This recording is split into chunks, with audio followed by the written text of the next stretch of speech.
Alô, meus amigos telespectadores da Rede TV+. Está começando mais um plantão de notícias da Rede TV+. E você vai conferir as notícias das cidades, do país e do mundo. Copom corta taxa básica de juros em 0,5 ponto percentual. Conselho de Ética aceita denúncia contra a deputada Carla Zambelli. Prédio do DOI-CODE passa por escavações. STF retoma julgamento sobre descriminalização do porte de maconha para uso pessoal. Ministério da Fazenda busca equilibrar o orçamento de 2024. Mais da metade dos brasileiros tem excesso de peso, confirma estudo. Vamos às notícias.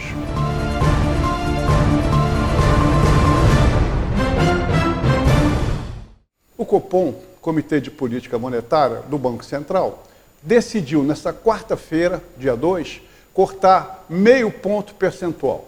A taxa básica de juros da economia brasileira passou para 13,25% ao ano. É o primeiro corte, após 3 anos da taxa Selic, que estava estacionada em 13,75% desde agosto do ano passado. Em um comunicado após a reunião, o Copom afirma que avaliou a alternativa de reduzir a taxa básica de juros para 13,5%, mas considerou ser apropriado adotar o ritmo de queda de 0,5 ponto percentual por causa da melhoria do quadro inflacionário. Só para que os nossos telespectadores entendam, essa taxa de 13% é o ano, mas na realidade tem que ser descontada dela o percentual referente à inflação do ano. Então, quem paga realmente por isso, ele tem um percentual de 5%, 6% no mais tardar ao ano, um pouquinho diferente das taxas do cheque especial. Relator aceita denúncia contra Carla Zambelli no Conselho de Ética. O deputado João Leão, PP da Bahia, relator da denúncia contra Carla Zambelli, no Conselho de Ética da Câmara, votou a favor da continuidade de um processo contra a parlamentar no colegiado. A parlamentar foi denunciada por constranger um deputado durante a audiência com o ministro da Justiça, Flávio Dino. Zambelli também é alvo de operação da Polícia Federal, que investiga a invasão ao sistema do Conselho Nacional de Justiça. No Conselho, Zambelli foi denunciada por ter extrapolado as prerrogativas parlamentares ao xingar o deputado Duarte Júnior. A comissão analisa nesta quarta-feira pareceres preliminares referente a 10 processos em análise no colegiado. Vamos ver a matéria? Delgatti foi preso na cidade paulista de Araraquara. Além da prisão preventiva, a Polícia Federal cumpriu 2 mandados de busca e apreensão em São Paulo e 3 no Distrito Federal. Em Brasília, a polícia foi ao gabinete e ao apartamento da deputada federal Carla Zambelli. O ministro do Supremo Tribunal Federal, Alexandre de Moraes, determinou que sejam apreendidos armas, passaportes e dispositivos eletrônicos dos investigados. Em um depoimento à Polícia Federal em junho, Delgatti afirmou que Carla Zambelli pediu a ele que invadisse a urna eletrônica e que ele teria se encontrado com o ex-presidente Jair Bolsonaro, que teria perguntado a ele sobre a possibilidade de invadir as urnas. Carla Zambelli negou as acusações. Ela disse que contratou Delgatti para fazer um serviço nas redes sociais e no site dela. O que eu tinha subcontratado através dele foi o pedido de uma ligação das redes sociais minhas com o meu site. E que ele próprio já falou algumas vezes na imprensa que ele não conseguiu terminar, não conseguiu fazer. A Polícia Federal apura uma invasão ao sistema do Conselho Nacional de Justiça, o CNJ, entre os dias 4 e 6 de janeiro deste ano. Na época, foram inseridos no sistema 11 alvarás falsos de soltura de pessoas diversas e um mandado de prisão falso contra o ministro Alexandre de Moraes. Essa invasão teria sido feita com o uso de credenciais falsas para controlar o sistema remotamente. Se condenados, os suspeitos podem responder por invasão de dispositivo informático e falsidade ideológica. O curioso é que todo esse processo é interessante que acontecem em cima daqueles que apoiaram o ex-presidente. Uma coincidência, mera coincidência. Começou na quarta-feira, dia 2, as escavações arqueológicas do prédio que abrigava o antigo destacamento de operações de informações, Centro de Operações de Defesa Interna, o DOI-CODE. Em São Paulo, o objetivo da pesquisa é ajudar a resgatar a memória do governo militar, para que a história não se repita. A estrutura era usada para praticar tortura contra presos políticos. A pesquisa é um trabalho coletivo desenvolvido desde 2018. Os prédios do antigo DOI-CODE, São Paulo, são considerados um marco físico que documenta o período em que vigorou o governo militar. A edificação é um símbolo do estado da repressão imposta pelo regime iniciado em 64. Apenas pelo CODE-DOI do 2º Exército em São Paulo passaram mais de 6.700 presos. Vamos ver o que diz o VT. Uma passagem histórica do Brasil que não pode ser esquecida. Neste conjunto de prédios da Rua Tutóia, na zona sul de São Paulo, foram cometidos crimes de sequestro, tortura e assassinato durante a ditadura militar. Entre os casos está a tortura até a morte do jornalista Vladimir Herzog, em 1975, na qual os militares forjaram uma cena de suicídio. Até hoje, não se sabe ao certo em qual sala ele foi morto. O trabalho dos arqueólogos da Unifesp, Unicamp e UFMG foi dividido em 2 etapas. A primeira começou hoje. O objetivo é reconhecer as alterações feitas justamente para esconder os crimes ali cometidos. Na segunda etapa, dentro do prédio, serão retiradas camadas de tinta e revestimento das paredes, para revelar escritos de presos políticos, conforme relatado na Comissão da Verdade. Curiosamente, esta dita ditadura militar, curiosamente, teve 5 ditadores. A cada 4 anos tinha um novo. Não existia ditadura no mundo que os ditadores não permaneçam 15, 20, 30 anos. O engraçado é que no Brasil só houve uma ditadura de verdade, a do Getúlio Vargas, que começou num golpe de 1930 e terminou em 45. Foi a única. Essas que falam dos militares, perguntem quem eram os comunistas que começaram a guerra de guerrilha. Bom, é uma longa história do Brasil. O plenário do Supremo Tribunal Federal, STF, retomou nesta quarta-feira o julgamento sobre a descriminalização do porte de drogas para uso pessoal. O tema em questão é conhecido como a Lei das Drogas. A descriminalização do porte começou a ser analisada em 2015, mas o julgamento foi suspenso por um pedido de vista do ministro Alexandre de Moraes. A ação visa discutir o artigo 28 da Lei 11.343 de 2006, que considera crime adquirir, guardar e transportar entorpecentes para o consumo pessoal. O texto, conhecido como Lei das Drogas, não esclarece a quantidade a ser considerada ilícita. O julgamento estava parado desde 2015, quando o relator ministro Gilmar Mendes votou pela inconstitucionalidade de qualquer processo penal contra usuários de qualquer tipo de drogas. À época, o ministro Edson Fachin concordou com o princípio proposto por Gilmar, mas pediu a restrição da mudança apenas à maconha. Mesma postura adotada pelo ministro Luiz Roberto Barroso, que ainda sugeriu a criação de uma referência para diferenciar usuários e traficantes. Portar, na hora do flagrante, até 25 gramas de maconha ou ter, no máximo, 6 pés de cannabis. Atualmente, o que vale é a Lei de Drogas aprovada no Congresso Nacional em 2006. Parlamentares definiram penas mais duras a traficantes, mas restringiram as sanções aos usuários com medidas administrativas previstas no Código Penal. Nesta quarta-feira, ao votar, Alexandre de Moraes afirmou que o texto é genérico e que as polícias, o Ministério Público e o sistema judiciário subverteram o significado da lei aprovada no Congresso. Eu diria que o sistema de persecução penal não concordou com a lei, com a despenalização. Então, acabou transformando o usuário, muito dos usuários, em pequenos traficantes. Jovem, primário, sem oferecer periculosidade à sociedade, foi literalmente capturado pelas organizações criminosas. Moraes ainda apresentou aos colegas um estudo que analisou mais de 1.200.000 ocorrências relacionadas a drogas no estado de São Paulo e afirmou que a análise dos dados aponta que atualmente a diferenciação entre usuários e traficantes é arbitrária. O analfabeto, jovem, em torno de 18 anos, preto ou pardo, a chance dele, com uma quantidade ínfima, ser considerado traficante é gigantesca. O branco, mais de 30 anos, com curso superior, ele precisa ter muita droga no momento com ele para ser considerado traficante. A seguir, Moraes acompanhou o ministro Barroso ao afirmar que é necessário descriminalizar o uso e definir uma referência de peso para a diferenciação de usuários e traficantes. O ministro ainda sugeriu que o plenário fixe como parâmetro algo entre 25 e 60 gramas de maconha.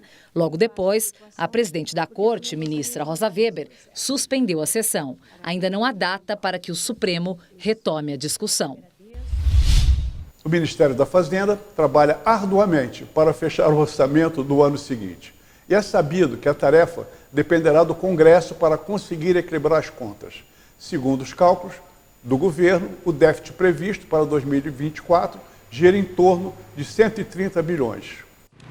A meta estipulada pela equipe econômica para o ano que vem é de zerar o déficit público, a diferença entre o que é gasto e o que é arrecadado pelo governo. As estimativas dos ministros da Fazenda, Fernando Haddad, e do Planejamento, Simone Tebet, é que, para isso, será necessário incrementar a receita num valor próximo a 130 bilhões de reais em 2024. Estamos mandando uma peça orçamentária combinada com alguns projetos de lei que saneiam as contas públicas, né? Sobretudo do ponto de vista daqueles que não pagam os tributos devidos ou que deveriam ser considerados, para equilibrar as contas públicas. O interessante sobre essa matéria é que estão dizendo que depende do Congresso. Mas quem vai gastar o dinheiro é o governo, é o executivo. Quer dizer, é como se você dependesse de algumas palavras do seu vizinho para você estourar o orçamento à vontade. Interessante, o Brasil é um país que a NASA fica enlouquecida. Bem, vamos ver. A pandemia fez com que o número de jovens com obesidade atingisse índices muito altos. É o que aponta um estudo da Universidade Federal de Pelotas, Rio Grande do Sul, em parceria com a Organização Global de Saúde Vital, Strategics. Assista. Mais atividades físicas e menos alimentos industrializados, um combo que diminui a possibilidade de obesidade e doenças. É o que constatou uma pesquisa com mais de 9.000 brasileiros das 5 regiões do país. Quase 57% dos brasileiros estão com sobrepeso ou obesidade. Entre jovens de 18 a 24 anos, a obesidade cresceu 90% de 2022 para 2023. O excesso de peso provoca outros problemas. A hipertensão arterial atinge 26,6% dos brasileiros e 8,2% dos jovens. Outra forma de cuidar da saúde é por meio da alimentação. Menos da metade da população brasileira consome frutas, verduras e legumes 5 vezes ou mais na semana. Voltar a preparar a refeição é bom para a saúde e para o bolso. Eu acho que podiam economizar esse dinheiro da faculdade se considerar que na pandemia foi dito para todo mundo ficar trancado em casa, vendo televisão e comendo. Acho que foi um teste de obesidade desnecessário. Bastava pensar, caramba, esse pessoal não saía nem para fazer uma caminhada. Se fosse à praia sozinho, ainda era preso. Está explicado. Vamos agora ao nosso intervalo.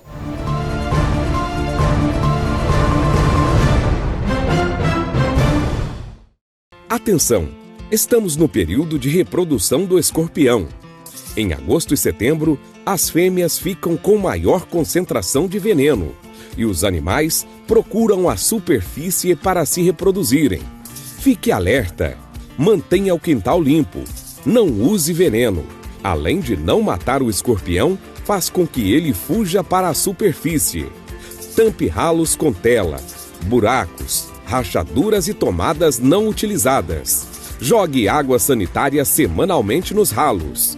Deixe berço e cama desencostadas da parede e não deixe cobertas, lençóis caídos da cama para o chão. Mantenha o lixo bem tampado. O escorpião prefere locais frescos e úmidos. Verifique sempre os brinquedos e sapatos antes de usar.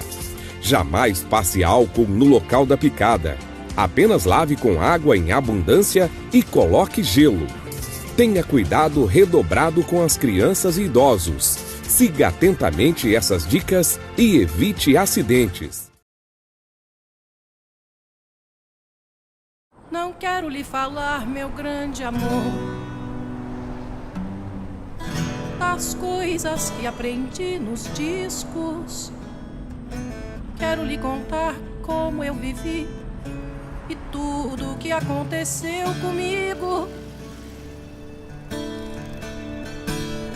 Viver é melhor que sonhar. Eu sei que o amor é uma coisa boa, mas também sei que qualquer canto é menor do que a vida de qualquer pessoa. Você me pergunta pela minha paixão, digo que estou encantada como uma nova invenção. Eu sei de tudo na ferida viva do meu coração. Minha dor é perceber que apesar de termos feito tudo que fizemos, nós ainda somos os mesmos e vivemos. Ainda somos os mesmos e vivemos como os nossos pais. Você pode até dizer que eu tô por fora, ou então que eu tô inventando, mas é você que ama o passado e que não vê. É você que ama o passado e que não vê que o novo sempre vem.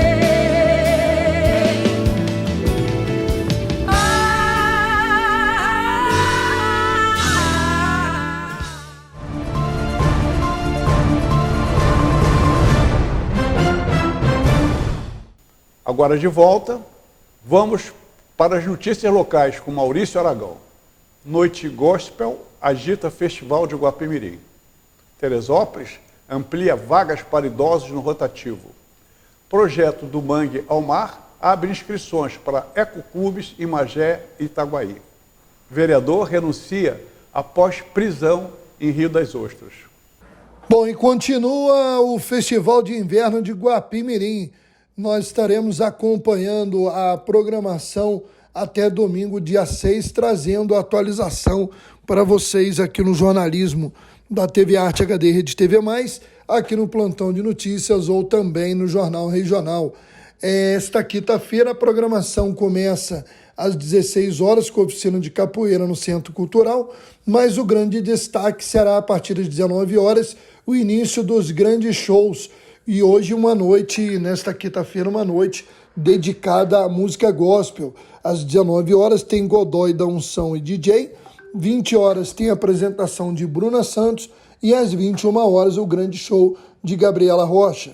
Na sexta-feira, a caravana cultural do festival estará no Orindi a partir das 15 horas e à noite, na Praça Paulo Terra, destaque para o grupo Outra Face e logo na sequência, fechando aí a noite, o grande show do Paralamas do Sucesso. Confira mais da programação no Jornal Regional.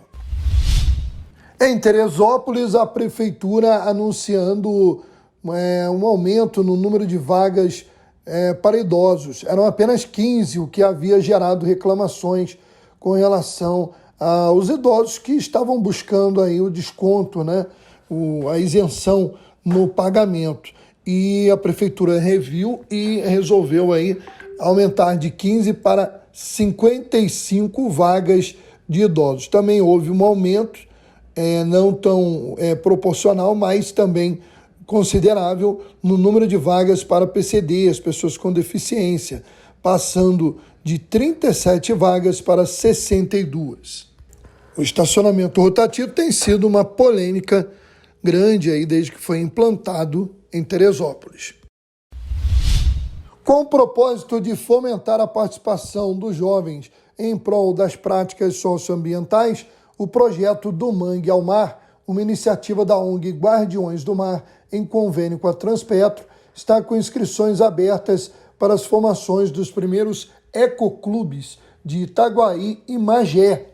Adolescentes de 15 a 17 anos poderão se inscrever gratuitamente até o dia 3 de setembro para os processos seletivos. As inscrições são realizadas de modo online. Você confere aí na tela o Facebook do projeto Do Mangue ao Mar e também o Instagram, para que você possa, através desses links, buscar aí o formulário de inscrição. Preso acusado de crime de corrupção ativa ao oferecer cargos em comissão e percentual de notas fiscais emitidas a um servidor público de Rio das Ostras, o vereador Vanderlan Moraes da Hora, do PV do município, já teria entregue à mesa diretora o seu pedido de renúncia. Com a saída de Vanderlan, que estava em seu, ou está ainda até ser oficialmente desligado no seu terceiro mandato, estará assumindo em definitivo o cargo Joelson da Farmácia, que é o primeiro suplente. A Câmara de Rio das Ostras deverá tomar as providências nos próximos dias. Vamos ver a previsão do tempo. Sudeste tem previsão de tempo firme com temperaturas amenas durante a manhã, com elevação das temperaturas ao longo do dia. Confira.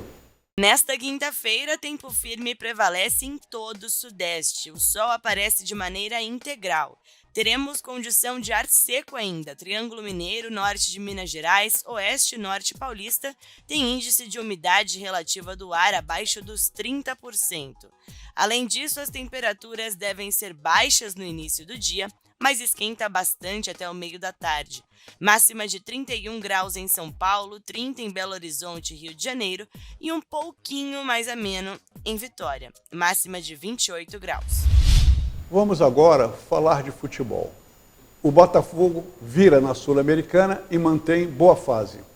Depois de levar um susto e sair perdendo por 1-0 na Sul-Americana, o Botafogo fez impor o seu futebol de atual líder do Campeonato Brasileiro e conseguiu uma importante virada no segundo tempo, com direito a um golaço do lateral Hugo, num chute sensacional de fora da área, que fez a galera explodir no estádio Newton Santos.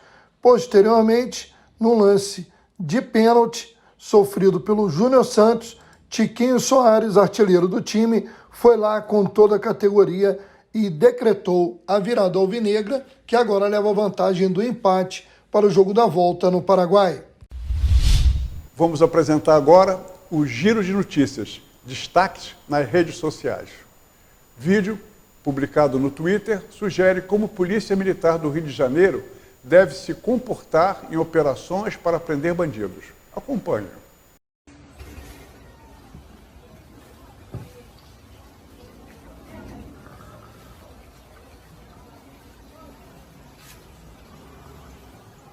Tudo bom com o senhor? Tudo bem com você? Bom dia! Uma mãozinha aqui pra mim, que eu vou conduzir o senhor até a delegacia. O senhor tá preso, tá bom? O senhor tá preso é o seguinte, ó. Uma florzinha que você vai precisar disso quando você chegar na cadeia, tá? Vamos lá que eu vou conduzir o senhor até a delegacia. O senhor tá preso, o senhor vai pra Bangu, tá? Você já tomou café da manhã?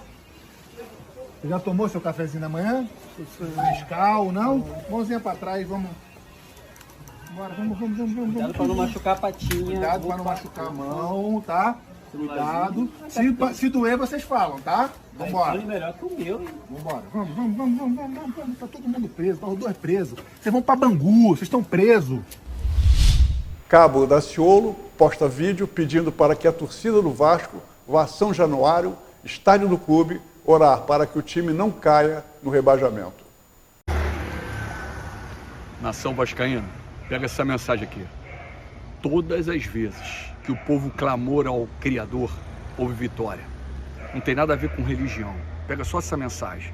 A palavra vai falar, isso está em Mateus 18, a partir do verso 19, que se 2 pessoas na terra concordarem sobre qualquer assunto sobre o qual pedirem, o nosso Pai eterno que está nos céus, Ele faz acontecer. Tu crê nisso? Quero entrar em concordância contigo por vitórias. A partir de domingo, que nós viemos ter vitória. Estou falando de um jogo muito difícil, falando de um jogo contra o Grêmio, que está em quarto, com um jogo a menos. Mas eu estou falando do rei das causas impossíveis. Estou falando daquele que muitas igrejas, que na verdade estão pregando a religiosidade, homens comercializando palavra, dizem que futebol, religião e política não combinam. Eu até concordo, mas eu quero falar o seguinte, que futebol, política, religião não combina, mas com Jesus combina. Jesus combina com tudo. Estou falando de vitória, eu quero te convocar aqui para sexta-feira estarmos aqui clamando ao Criador. Vamos clamar ao Criador aqui, todo mundo junto aqui. Vamos fazer um grande clamor. Você que não tem fé não precisa vir. Estamos falando de um ato de fé. Sem fé é impossível agradar o Rei. Sexta-feira, 10 horas da noite. E aí? Vamos clamar? Vamos ver vitória? Quero fazer lá dentro, vou pedir. Mas se não permitirem, vamos fazer aqui fora mesmo. E vamos fazer algo também. Eu creio que nós vamos conseguir, domingo, que esses portões sejam abertos para toda a torcida possa contemplar esse jogo. Vamos lutar para que isso aconteça. Tamo juntos.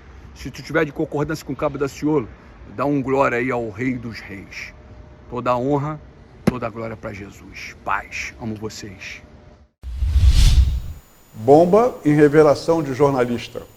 Jornalista revela que Xuxa e Marlene Matos formavam um casal.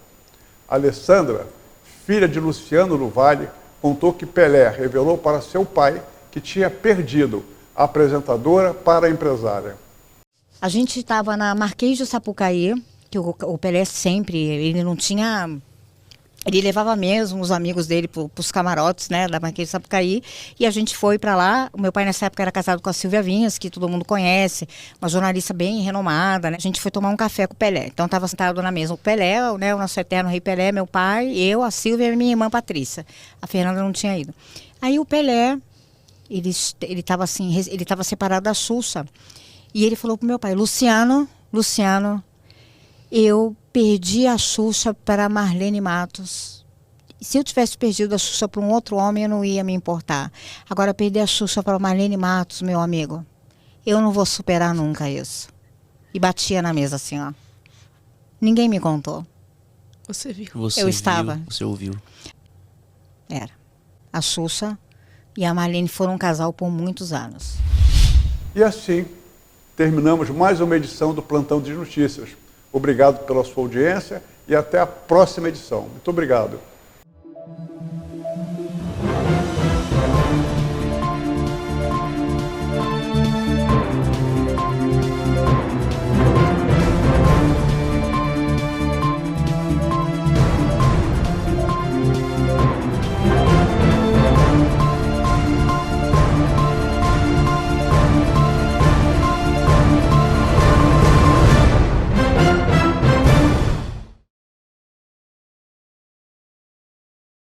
Qual é o seu plano para hoje?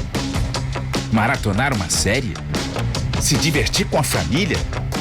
Jogar com dezenas de amigos? Seja qual for o seu plano, a SumiCity tem o melhor plano e o melhor preço para você. Internet 100% fibra ótica de 150 MB até giga conexão a partir de R$ 89,99. Não perca essa oportunidade. Ligue 10353 e assine agora mesmo a SumiCity. Para você, lata. Para ele, casa. Para você, pneu usado. Para ele, academia. Para você, garrafa. Para ele, maternidade. O que para você é lixo, para o mosquito da dengue é um luxo. Deixe seu quintal sempre limpo e acabe com as mordomias do Aedes aegypti.